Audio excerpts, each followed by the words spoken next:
Hello, welcome to my channel. Today మన Telangana budget గురించి తెలుసుకుందామండి. Telangana budget 2025-26.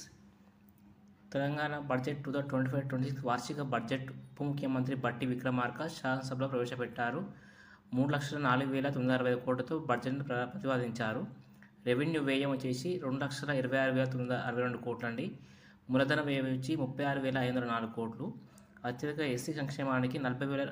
For example, Telangana యొక్క ఆదాయం 100% అనుకుంటే దాంట్లో సేవారంగం వచ్చేసి 66.3%, వ్యవసాయ అనుబంధ రంగాలు వాటి వచ్చి 17.3%, పారిశ్రామిక రంగం వచ్చి 16.3%. ఇది చాలా చాలా ఇంపార్టెంట్ అండి. ఇది మన జన టీజీపీఎస్ ఎగ్జామ్లో అవరోహణ క్రమం అమర్చమని అడిగారండి. ఇది మోస్ట్ ఇంపార్టెంట్. మొట్టమొదటి సేవారంగం, తర్వాత వ్యవసాయ అనుబంధ రంగాలు, తర్వాత పారిశ్రామిక రంగం. ఇవి ఆరోహణ క్రమం గుర్తుంచుకోండి. తలసరి ఆదాయం ప్రస్తుత ధరలలో తెలంగాణ తలసరి ఆదాయం 3,79,751 రూపాయలండి.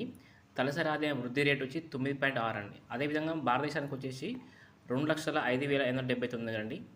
తలసరి ఆదాయం వృద్ధి రేటు వచ్చేసి 8.8 అండి. ఈ కంపారిజన్ చాలా చాలా ఇంపార్టెంట్ అండి. మెయిన్గా